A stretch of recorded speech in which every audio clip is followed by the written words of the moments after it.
వర్తమానం ప్రత్యేక కథనానికి స్వాగతం. నేను మీ ఉదయ్ కుమార్. ఈ కథనంలో Israel iron dome, iron beam టెక్నాలజీని భారత్కు బదిలీ చేయగలదా అన్న అంశంలో ఇమిడి ఉన్న విషయాలు ఏమిటో చూద్దాం. ప్రధానమంత్రి నరేంద్ర మోడీ వివాదాస్పద ఇజ్రాయెల్ పర్యటన ఈ ప్రాంతం భౌగోళిక రాజకీయ సంక్షోభంలో ఉండగా జరిగింది. అదే సమయంలో ఇజ్రాయెల్ ప్రధానమంత్రి బెంజమిన్ నెతన్యాహు అటు దేశీయంగా ఇటు అంతర్జాతీయంగా తీవ్ర ఒత్తిడిని ఎదుర్కొంటున్న సమయంలో మోడీ అక్కడ పర్యటించడం అతనికి బాగా కలిసొచ్చింది. ఈ నేపథ్యంలో ఇజ్రాయెల్ తన తాజా రక్షణ సాంకేతిక పరిజ్ఞానాలన్నింటినీ భారతదేశంతో పంచుకోవడానికి అంగీకరించిందని మీడియా వార్తలు సూచిస్తున్నాయి. వీటిలో యాంటీ బాలిస్టిక్ క్షిపణి రక్షణ వ్యవస్థ, లేజర్ ఆయుధాలు, లాంగ్ రేంజ్ స్టాండ్ ఆఫ్ క్షిపణులు, డ్రోన్ల ఉమ్మడి అభివృద్ధి వంటి కీలక అంశాలు ఉన్నాయి. ఈ నివేదికల ప్రకారం ప్రధానమంత్రి మోడీ పర్యటన గత సంవత్సరం నవంబర్లో రక్షణ కార్యదర్శి రాజేష్ కుమార్ సింగ్ ఇజ్రాయెల్ పర్యటన సందర్భంగా సంతకం చేసిన రక్షణ సహకారంపై అవగాహన ఒప్పందాన్ని ముందుకు తీసుకెళ్తుంది. కాగా ఈ వార్త సోషల్ మీడియాలో కూడా బాగా వైరల్ అయింది. కానీ ఇజ్రాయెల్ తన తాజా రక్షణ సాంకేతిక పరిజ్ఞానాలన్నింటినీ అంటే ఐరన్ డోమ్, ఐరన్ భీమ్ సహా యునైటెడ్ స్టేట్స్ ఆమోదం లేకుండా భారతదేశానికి బదిలీ చేసే అవకాశం ఎంతవరకు ఉంది? అటువంటి సాంకేతిక పరిజ్ఞానాలను మూడవ దేశానికి బదిలీ చేయవచ్చా అన్న ప్రశ్నలను బయలుదేరాయి. ఇజ్రాయెల్ చెప్తున్న దాని ప్రకారం ఐరన్ భీమ్ అనేది రాకెట్లు, మోటార్లు, డ్రోన్లను అడ్డగించడానికి రూపొందించిన హై ఎనర్జీ లేజర్ వ్యవస్థ. రఫేల్ ఇజ్రాయెల్ రక్షణ మంత్రిత్వ శాఖ 30 సంవత్సరాలలో స్వదేశీయంగా అభివృద్ధి చేసినప్పటికీ యుఎస్ దాని పారిశ్రామికీకరణలో ప్రధాన భాగస్వామిగా మారింది. 2024-25లో యుఎస్ కాంగ్రెస్ ప్రత్యేకంగా ఈ వ్యవస్థ అభివృద్ధి కోసం $1.2 బిలియన్ పైగా అందించింది. రఫేల్, లాక్హీడ్ మార్టిన్ మధ్య 2022 ఒప్పందం యుఎస్ నిర్దిష్ట వేరియంట్ను అభివృద్ధి చేయడానికి ఒక ఫ్రేమ్వర్క్ను ఏర్పాటు చేసింది.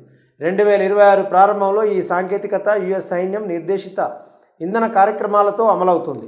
అయితే ఐడిఎఫ్ అధికారికంగా డిసెంబర్ 2025లో దాని మొదటి కార్యాచరణ బ్యాటరీలను అందుకుంది. మొదటి కార్యాచరణ వ్యవస్థ ఇప్పుడే ఐడిఎఫ్కి డెలివరీ చేయడం గమనార్హం. ఇక ఐరన్ భీమ్ వాయు రక్షణకు చాలా ఆకర్షణీయంగా ఉంటుంది. ఎందుకంటే ఇది ఖర్చు, మార్పిడి నిష్పత్తి సమస్యను పరిష్కరిస్తుందని భావిస్తున్నారు.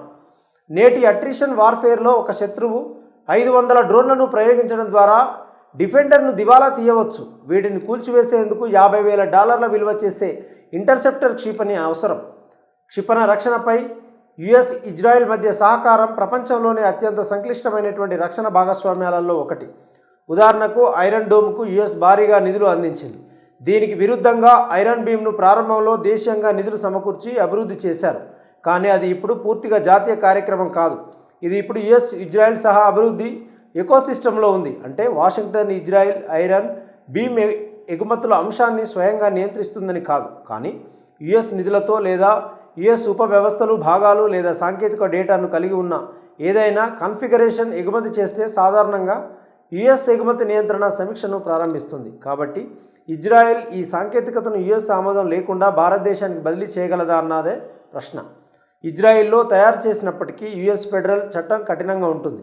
ఐరన్ భీమ్ టెక్నాలజీని బదిలీ చేయడం కేవలం వాణిజ్య లావాదేవీ కాదు, ఇది యుఎస్ చట్టాల పరమైనటువంటి నావిగేషన్. ఇజ్రాయెల్ భారతదేశానికి పూర్తి బదిలీని అందిస్తే యుఎస్ స్టేట్ డిపార్ట్మెంట్ మినహాయింపును మంజూరు చేస్తే అది చట్టబద్ధంగా కొనసాగగలదు.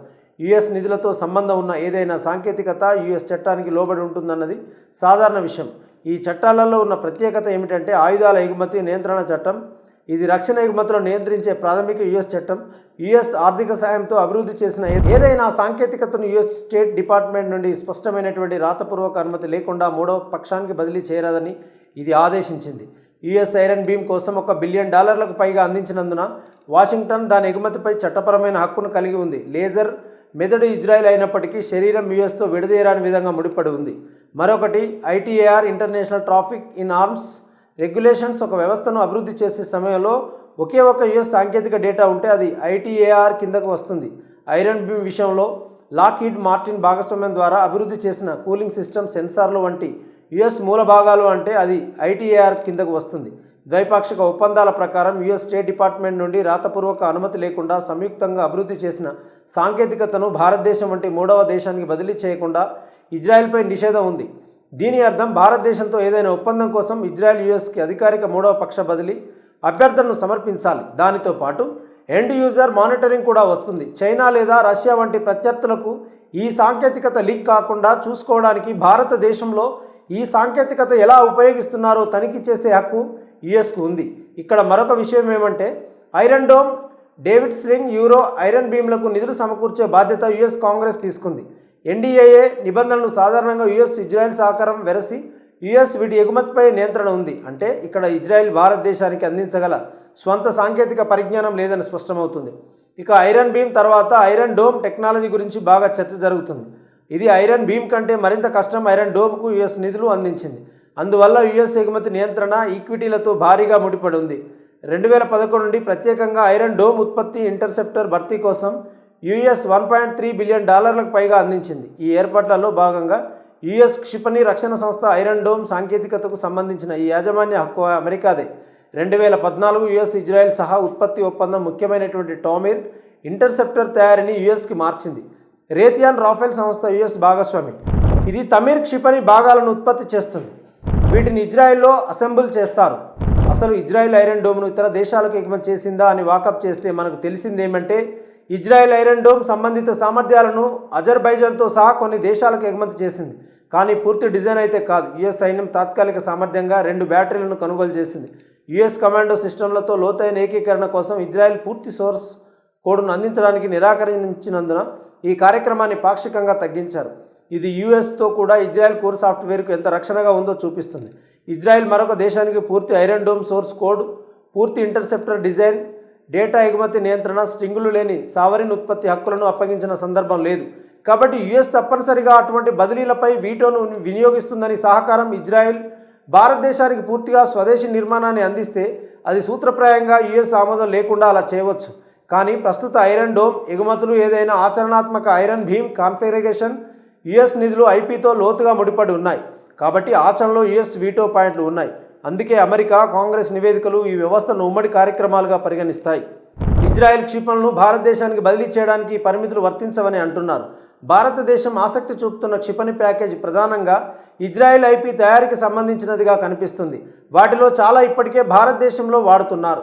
అక్కడ యుఎస్ వీటో అధికారం అమలు చేస్తే డిజైన్ల అధికారిక యుఎస్ ఎగుమతి నియంత్రణ యాజమాన్యంలో పాతుకుపోకుండా ఇజ్రాయెల్పై పరోక్ష రాజకీయ ఒత్తిడి ఉండాలి. మొత్తంగా Israel iron dome, iron beam complex పరిజ్ఞానాన్ని పూర్తిగా భారతదేశానికి అప్పగించవచ్చుననే సూచన ఈ వ్యవస్థలలో యుఎస్ ఆర్థిక, పారిశ్రామిక, చట్టపరమైనటువంటి చిక్కుల లోతును వివరిస్తుంది. అనేక భారతీయ మీడియా నివేదికలోని పూర్తి సాంకేతిక బదిలీ కథనాన్ని ప్రస్తుతం అందుబాటులో సమాచారం ప్రకారం మనం ధృవపరచలేము.